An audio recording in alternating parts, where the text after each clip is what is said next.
Today I'm going to add segments of the books that I've written, Prisms of Wealth, and my last year teaching, so I can have a sort of alternative to audiobooks where I want people to have audience to the books, but also have an opportunity to get parts of the book and possibly all of it and get excited and motivated and become consumers of the information that I write, or become a collaborator with me for the information that I produce.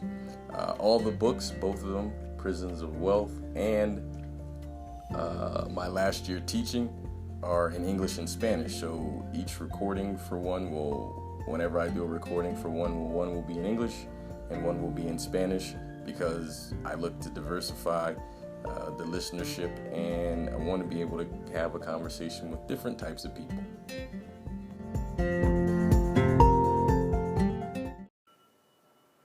The first book we're going to start is my last year teaching. The introduction. This is it. This was my last real year of teaching. I'll be in the classroom again, but this year was the year I knew it was over for me. Oh yeah, who am I? My name is Simon. Simon Says. I know, my name makes it cool in class many days because I have fun with it and say, Simon Says, but back to the introduction. I'll keep it short. I was a history teacher in a kind of small town outside of a kind of big city. I am a big sports fan. I was married at the time. I like to travel, and I think a lot. Man, that sounds like a dating profile. By the way, my favorite color is green. All that is missing is a picture, right? I digress. So, why am I telling you this story? Because while it was the ending of something, actually some things, it was a cool year, and I think you'll enjoy the story. I'm going to deliver it to you with the end in mind. I leave. The chapters will be in chronological order of the public school calendar, the outdated agrarian one, with a few flashbacks and a few flash forwards. So you know, the public school calendar I'm referring to goes from August to June. We all know teachers don't do anything or have a life during July, just a free month of pay. Please note, there will be moments of lighthearted sarcasm with no intent to offend. An example is the line before this last sentence. August is when school starts and there are teacher work days. September is when teachers start to see the true personality of the students come out, aka time for new seating charts. October is the first report card and when the lines in the sand with parents begin to be drawn. November is the start of the holiday season and when teachers start to get antsy about mid-year reviews and classroom observations. December is an interesting month, as it's only a half a month and a bunch of those days are parties, or at least the atmosphere is more relaxed. January is such a bonkers month because there's a hangover from the holidays and its midterms and the semester changes. Did I mention this month really is bonkers? February is weird because it's a new semester. Sometimes you get new students. Sometimes you get the same ones who just had an awakening with their families, but largely, most things have a bit of a new feel. March is the most dragging, drawn-out month in all the months of the school year. Spring break is around the corner, and it teases you with the happiness it's supposed to bring. Yet, daily, you are met with some mind-boggling student or staff behavior manifestation. April, lots of rain. Literally and figuratively, it is usually spring break, which at this point in the year is long, long overdue. It often feels like it's a year late. May is dance or spring social event time. I need to have class outside time. The weather is almost perfect.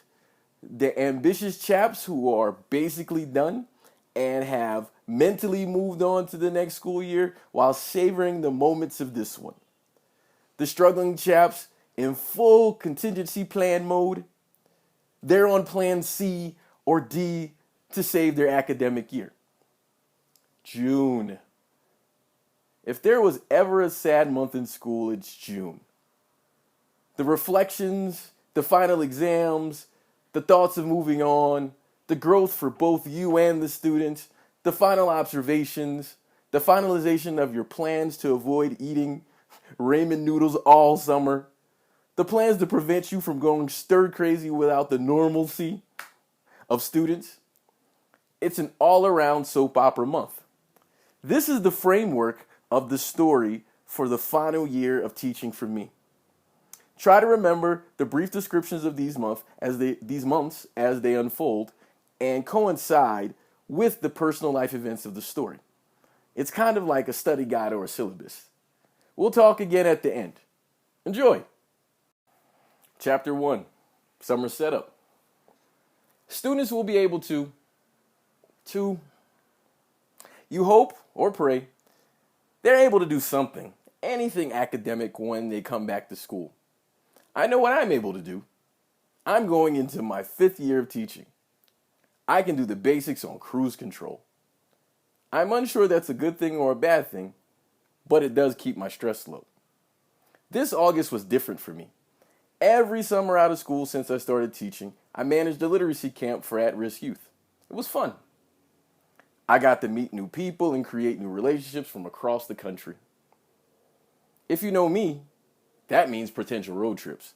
I love traveling. This summer I didn't do that camp because I decided to look for a new teaching job in a different state. I figured I could make more money teaching somewhere else. Go figure. Making money teaching. I did the research for salaries and cost of living in other places. I was set. Mentally and spiritually. I was gone to that new place in my head. I already imagined myself doing big city things. I put the house up for sale. I knew it would all work out. My wife at the time was all about moving too. Her name was Gloria. G for short. Yeah, I left that out earlier.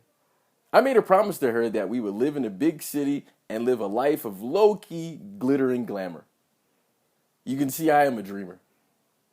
The glitter and glamour of being a teacher. We sell dreams.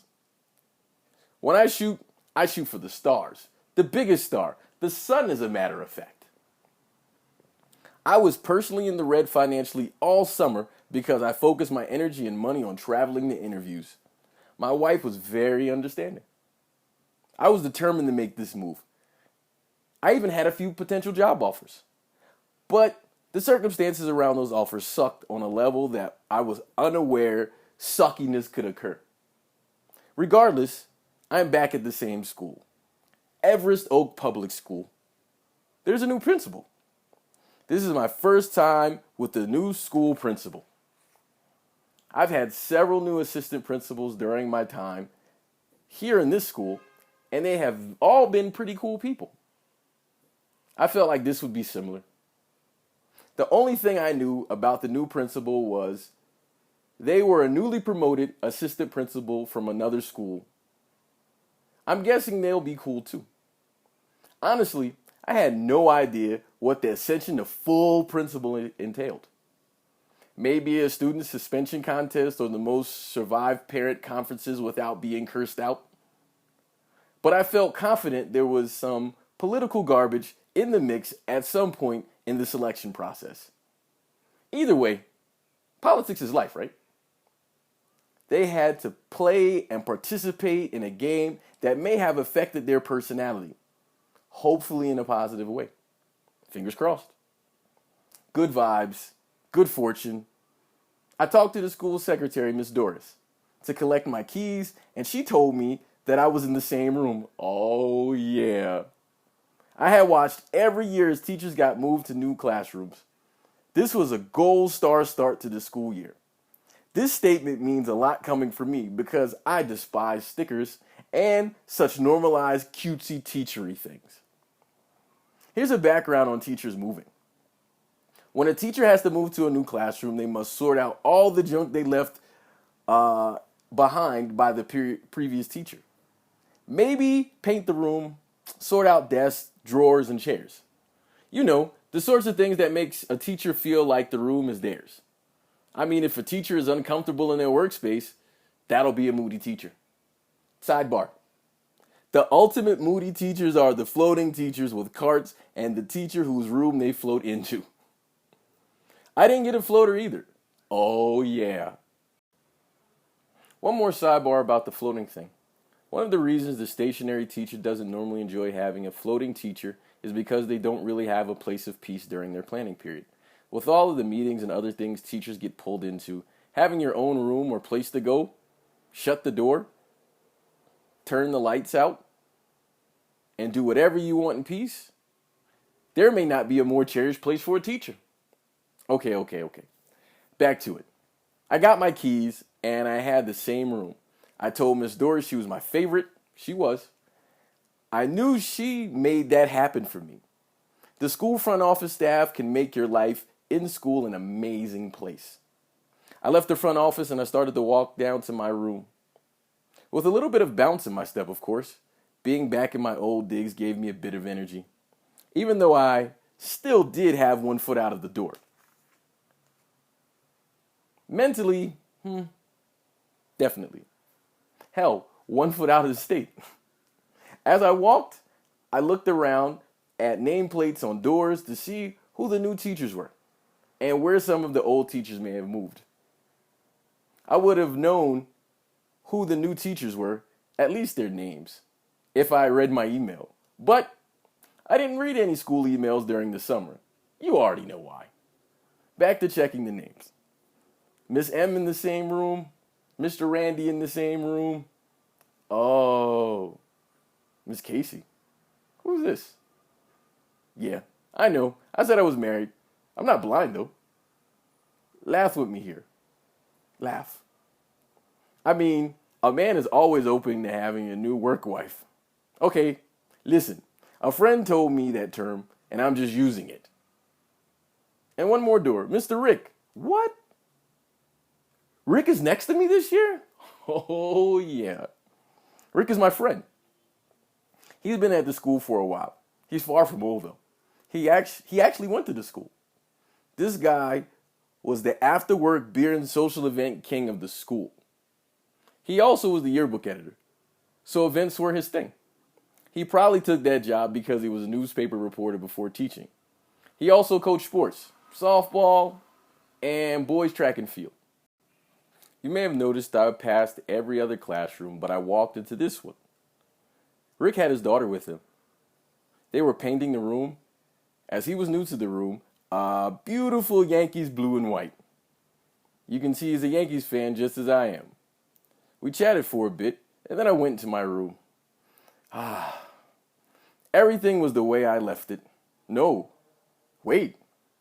There were additions? A newly waxed floor, and a newly mounted projector and smartboard. Honestly, I didn't like having the smartboard mounted, but the projector was cool.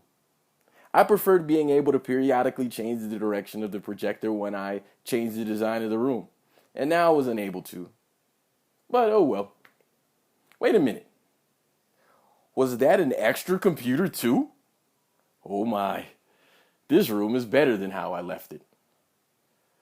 For the visual of the environment, Rick and I had neighboring rooms connected by an office space in between our rooms. In previous years, I had passed on using it, and my former neighbor used it sparingly as well. Rick and I decided to use the room as a quiet workspace for students who may have special consequences. You know, like makeup testing, separate room testing, student testing, my patients testing, etc. So back in the room, I set up the computers, calibrated the smartboard, and hit the YouTube for some music because it was time to vibe and get this work started. I turned off all the lights because I do my best work in the dark.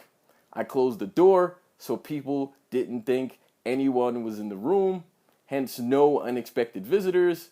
I searched YouTube for the Kanye West graduation album, one of my favorites.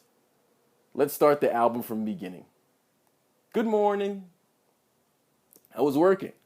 I created 4 seating charts, one for each semester. They all had different shapes.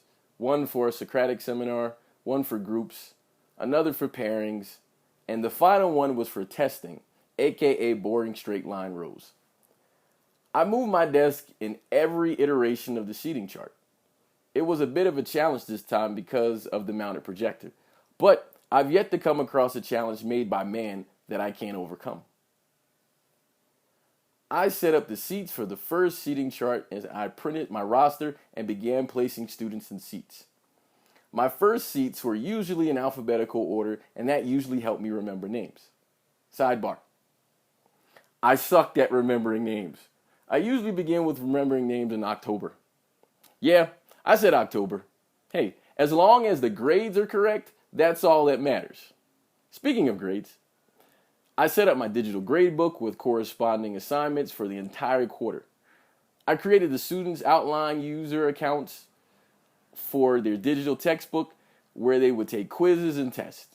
I was vibing.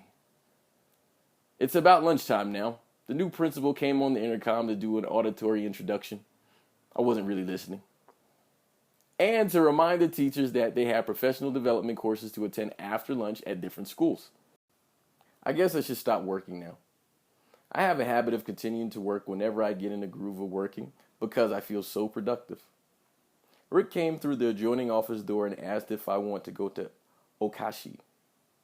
That was enough to make me stop. Okashi was some damn good Japanese cuisine. So we walked out of my classroom and started down the hallway. I asked how his room renovation was progressing. It's good to have kids, he said with a smirk. His daughter was into painting, so she was more than glad to do that work. Most teachers painted their room the color it already was, just to have a new coat of paint. Rick went above and beyond as he brought his own paint. He offered to drive to lunch, as he recently bought a new convertible car and wanted to stretch its legs. Normally, he would have invited others to join, but the school was a ghost town at this point. I mean, this is America. People don't miss meals if they can't help it. Plus, some teachers have a tendency to be worriers, so others wanted to make sure they would be on time to their professional development sessions, so they left on time. We go outside and see Mr. Cowboys cutting the grass. No, his name isn't Mr. Cowboys, but he loves the Dallas Cowboys, and that's usually what we talk about whenever we talked. We asked him if he wanted to go to lunch, and he says, "No, but thanks, boys. I just finished eating. Did you see the Cowboys will be playing tomorrow night? I think this is our year. The new running back we got this year is what we needed. Cool. Thanks, Mr. Cowboys. We'll see you tomorrow." He was a really cool guy, but he would have had us standing there until 10 p.m. talking about the Cowboys. So we got in the car. A cherry red convertible with newly washed paint and shined wheels. The top was already down because that's how we came to school. And the school was in a fairly nice area, and no one actually comes by the school, so it was safe. We got in the car, and some 80s music was queued up. As Rick is a lover of 80s music, I had no idea what the song's name or title was, but it was something from a movie I had seen, so I could vibe to it. Okashi was really close, so we really only listened to maybe 2 minutes of the song, and we got out of the car. "What's the softball team look like this year?" I asked. This is his first year coaching softball at this school, because the last coach left. He was a championship-winning coach at his previous school, so I knew he had plans for success. The only thing I knew about the team was that his daughter was on the team. "I think we look good. I don't know what the rest of the conference looks like, but we have what's most important," he responded. "What's that?" I asked. "A pitcher," he responded. He knows way more than me in terms of softball talent evaluation, so I trusted what he said. The year before, the pitcher was marginal, and the team got shelled by almost every team, and their record showed that. "How's coaching at the Tech?" he asked. It's pretty cool so far. I have loads of new soccer gear, and I have learned lots from the few weeks I've been there, I responded. Oh, yeah, I forgot to tell you. I was the head soccer coach at the school. The season started in October, but I recently had gotten the position of varsity assistant and co-head coach for the reserve team at Tech College nearby. I've been coaching sports for 5 or 6 years now, and I have a personal ambition to coach sports at every level possible. I've done recreational, club, school, and now I'm in college. All that's left is the pros. Oh yeah, the life of an ambitious dreamer and actualizer. Back to Okashi. Hey Rick, did you ask to move up to the next grade to teach? And who is this Casey? I asked. No, the new principal moved me. They thought it would help improve the student scores if I stayed with the group I had last year since their scores improved with me. And Casey is the new hot math teacher and volleyball coach, he responded. Amen, I responded. We're men. We talk about women. It was an observation, and a woman can be classed as hot in a respectful manner. This is only included one time because I'm a man sharing a period of time. And I thought my wife was hot as well. I think I mentioned before I wasn't blind either. Back to it. We chatted some more and then we left so we could go to the professional development seminars.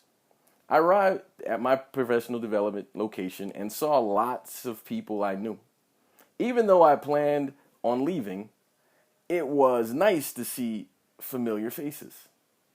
It made returning a warm, nostalgic event.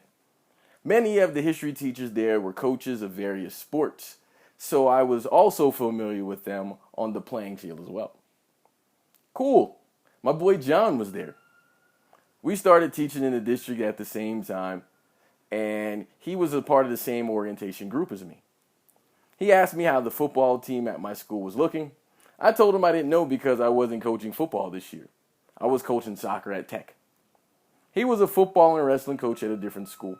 So we usually chatted about projections of the seasons and any new standout players that may have transferred into the district. He told me that they had a beast new running back that may be a problem for teams in the district. He also told me my school had a new football coach. That shocked me because the previous coach was my friend. And I knew he was still working at the school, but I didn't know he wasn't the head football coach anymore. He was the athletic director as well, or at least he was. I guess I had some questions to ask when I saw him. So the professional development session started. The facilitator was a familiar face and welcomed us all back for a new school year. We have some new stuff for you this year. Some of it good, some of it you may need to adjust to, said the facilitator. We all have a new pacing guide and a new testing service we're going to use to create our district quarterly assessments, they continued. All of the content is the same, but we're moving around when we want you to present it. We are creating a committee that meets quarterly to review the test bank before the tests are released, and we are accepting no more than one volunteer from every school. But there's no requirement for every school to participate on the committee.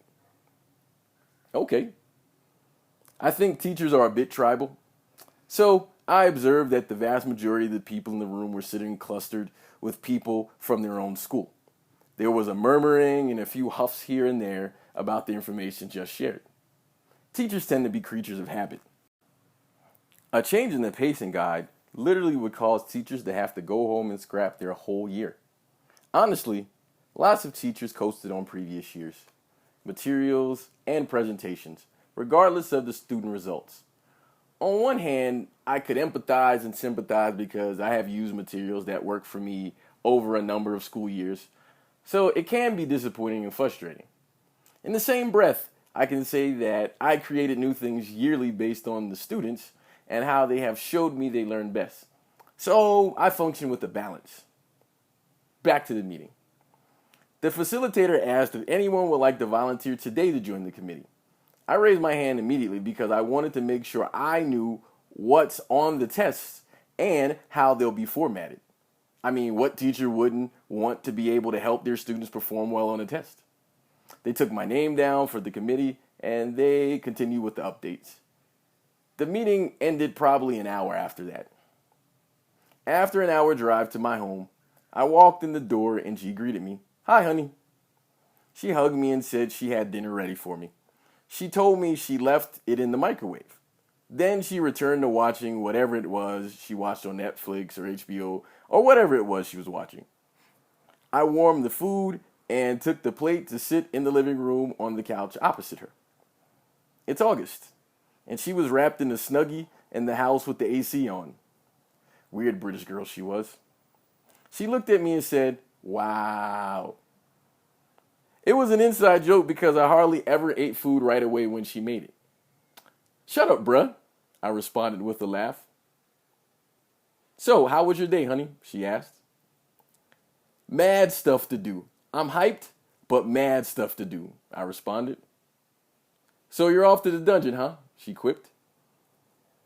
We had a split-level house, and I usually did work in the basement or the dungeon portion of the house.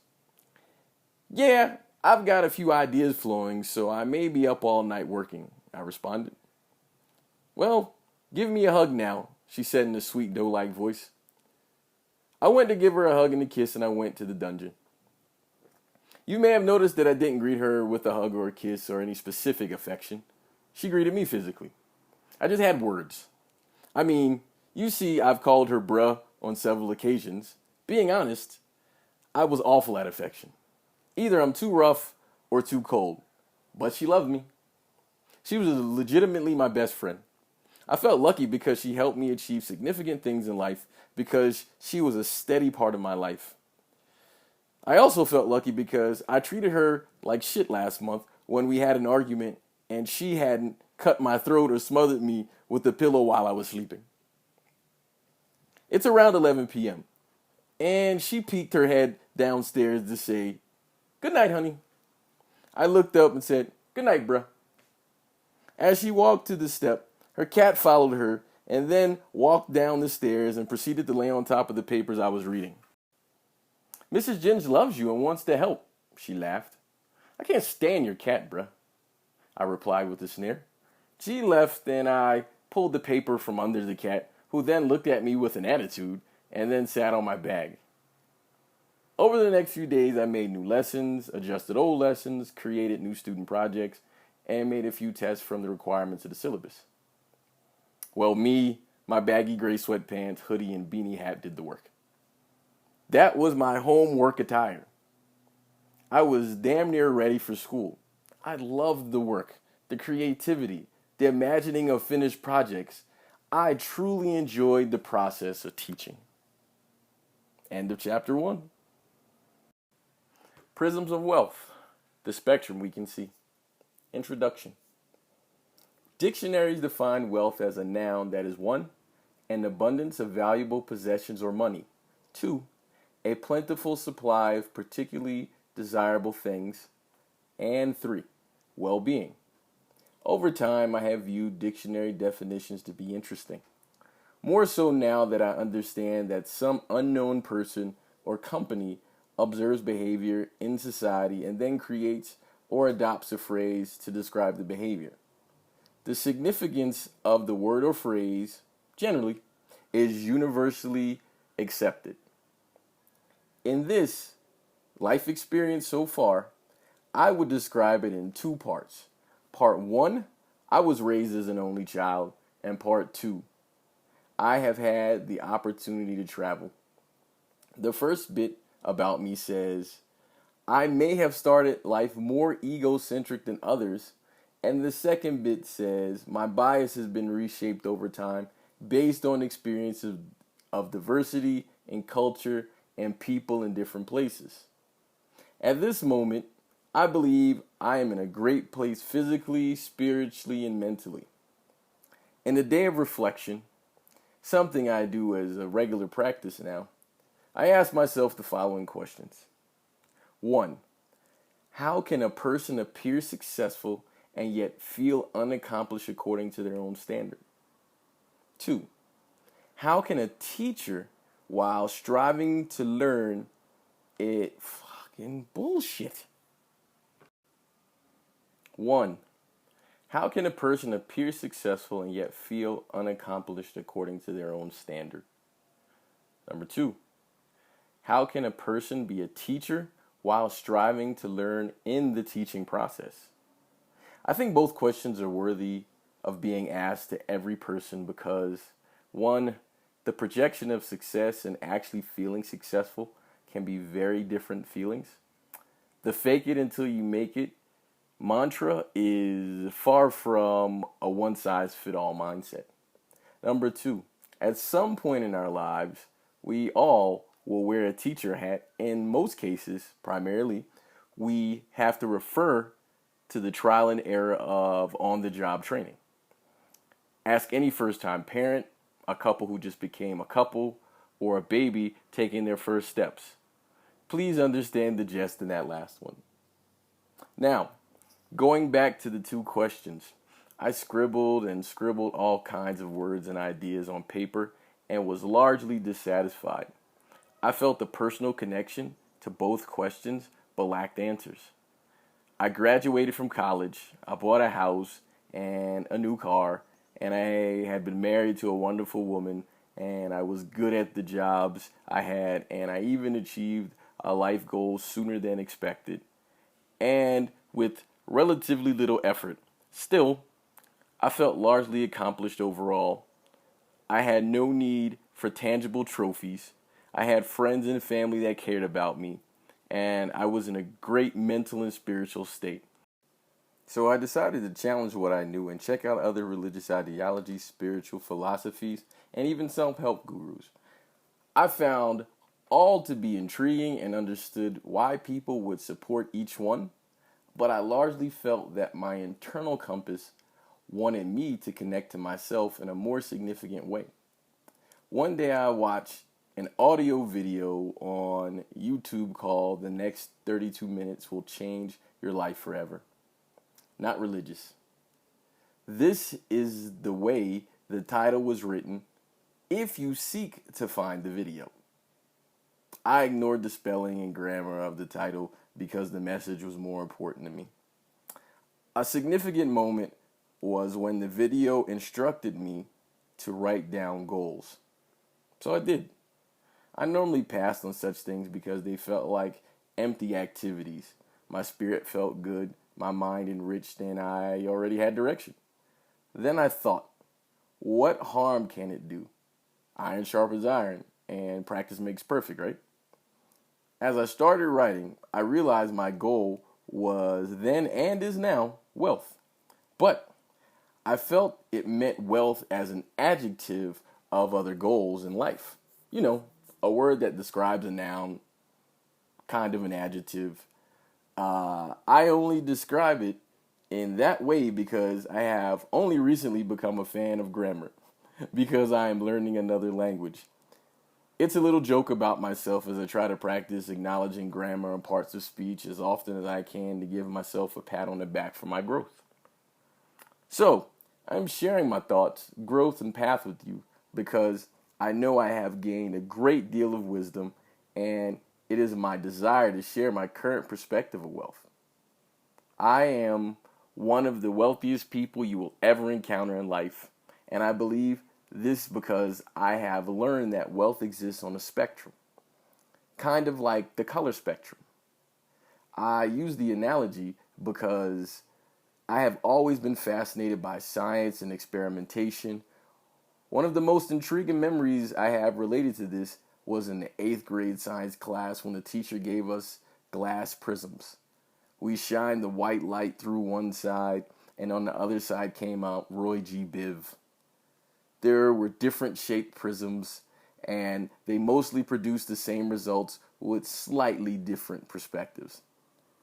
It was a cool thing to see then, but today, it is what constantly reminds me there are levels to everything, and being aware of perspective is one of the most significant traits of wisdom. My initial perception of wealth was that the first listed dictionary definition, abundance of a valuable possession or money. It's neither positive nor negative to attribute my initial perception of wealth. I would attribute a part of that perception because I'm an American. In my opinion, there is a general belief that the USA is a land of opportunity, and in many ways, opportunity translated to chances that acquiring possessions or monetary wealth. As I have lived more life, I have taken my initial understanding of wealth and thorough life experiences I have been able to see and the value the other levels that make up the spectrum of wealth. I tried to list the process again as it got me to this revelation. I wrote what was in the spectrum as they came to mind: monetary, spiritual, physical, intellectual, relationship, and social wealth. I looked at the list and I felt it could make an acronym. People tend to make acronyms, and I am people. But I let it be and I left it. 2 days later, I went back to look at the list. I seldom look back at my scribbles so close to the time that I initially write them. I feel like leaving them as preserves of purity of thoughts in the moment. For some reason, this time I wanted to look back. The acronym thing was at the front of my mind. I scribbled MSPIRS. My mind said, yeah, inspires. I laughed at myself because that clearly was not on the page. I wrote IMSPRS. I really wanted it to say inspires. I shifted letters, SPRIMS. Still nothing. I stare and then I see PRISMS. The metaphorical light bulb goes off over my head. I had a flashback of science class in the 8th grade. The science class thing was the inspiration, so it had to fit. I think, okay, it's a start. PRISMS wealth. Yeah, that is my goal in life.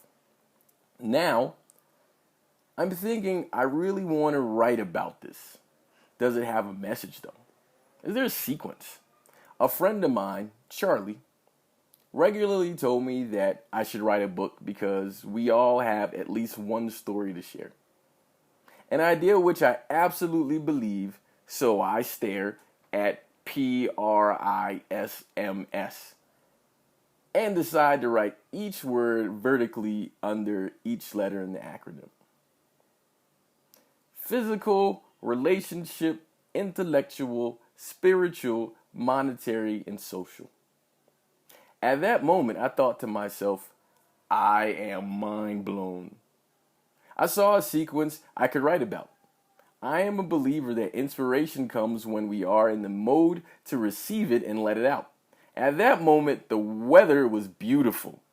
I was relaxed in my blue Orange County varsity t-shirt, cargo shorts, inside-out gray ankle socks, and no-frill black slides.